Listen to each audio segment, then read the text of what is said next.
करेगा विष्णुदयाल श्रीवास्तव जी माइक पे। धन्यवाद संचालक महोदय। मंच को प्रणाम करता हूँ, उपस्थित सभी लोगों को प्रणाम करता हूँ और पहली पंक्ति मैं बुजुर्गों की शान शुरू करता हूँ कि वनों में हमें पेड़ दिखाई देता है, खेतों में हमें मेड़ दिखाई देता है। वनों में हमें पेड़ दिखाई देता है, खेतों में हमें मेड़ दिखाई देता है। खुशकिस्मत है वो घर जहाँ कोई अधेड़ दिखाई देता है, जहाँ कोई अधेड़ दिखाई देता है। उनके सहारे बच्चा हो जाता है बड़ा और पता नहीं चलता। उनके सहारे बच्चा हो जाता है बड़ा और पता नहीं चलता। कब कच्ची मिट्टी से बन जाता है घड़ा और पता नहीं चलता। ऊपर वाला न जाने कितने रूपों में हमें खुशियों की सेज देता है। ऊपर वाला न जाने कितने रूपों में हमें खुशियों की सेज देता है। खुद धरती पे नहीं आता इसलिए माँ बाप को भेज देता है। खुद धरती पे नहीं आता इसलिए माँ बाप को भेज देता है। माँ बाप के बताए रास्ते अनूप होते हैं। माँ बाप के बताए रास्ते अनूप होते हैं। उनके हृदय ममता एवं वात्सल्य के कूप होते हैं। माँ बाप के बताए रास्ते अनूप होते हैं।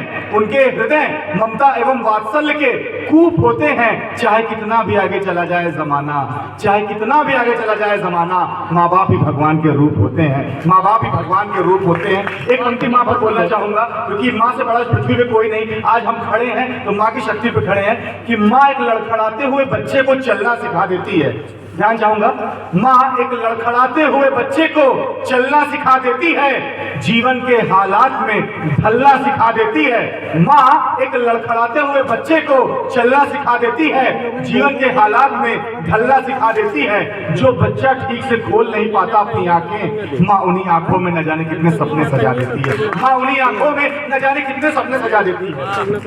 आज की जो शाम सजाने वाले हमारे आदरणीय पप्पू भैया हैं, उन और आयोजक मंडल, उनकी शान में कुछ पंक्ति बोलूंगा कि आप जैसे लोग शांत नदी की तरह बहते हैं। आप जैसे लोग शांत नदी की तरह बहते हैं।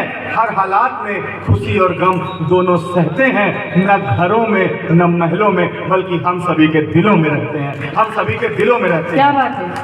वैसे ये दारागंज की कुछ नसीबी है कि राजेश भैया यहाँ के पार्षद हैं और आगे भी दारागंज को अगर चाहिए कि अपनी साहित्यिक, सांस्कृतिक और राजनीतिक उन्नति हर क्षेत्र में करता रहे तो राजेश भैया ही बार बार बिल्कुल संचालक महोदय ने मेरी चीजों को पूर्ण रूप दे दिया जो मैं कहना चाह रहा था। एक हास्य की रचना से आप लोग को जोड़ूंगा। स्वागत है। और मित्रों जाइएगा नहीं क्योंकि अभी योगेश हास्य के मजा नहीं आएगा। साथियों आप लोग का ध्यान चाहूंगा। एक वाकया है जीवन का कि एक लड़की ने मेरे अरमानों को कुछ यूं मात देती रही।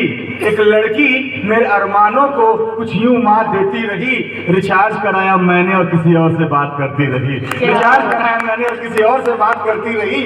चाय कॉफी पिज्जा बर्गर के खर्चे से मैं ऊब गया। सैलरी तो पूरी घुस गई, मैं तो कर्जे में डूब गया। वाह वाह वाह वाह। उसकी रोज नई नई मांगों से दिल आहत हो गया।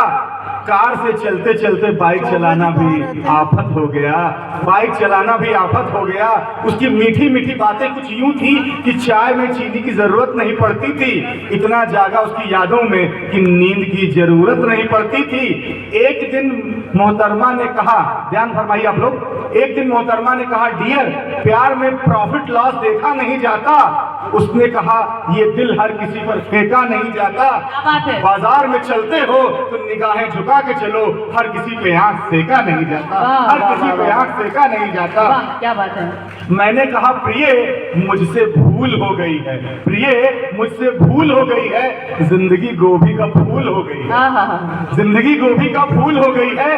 चले थे इश्क की राहों में गुलाब की आरज़ू में। चले थे इश्क की राहों में गुलाब की आरज़ू में, पर मन की भावनाएं गूलर का फूल हो गई। वाह वाह वाह, बहुत सुंदर बहुत सुंदर। एक दिन उनके पिताजी ने दुर्भाग्य से हम दोनों को साथ में देख लिया। दुर्भाग्य से एक दिन उनके पिताजी ने हम दोनों को साथ में देख लिया। ये मानो आंखों से अंगारों को फेंक दिया।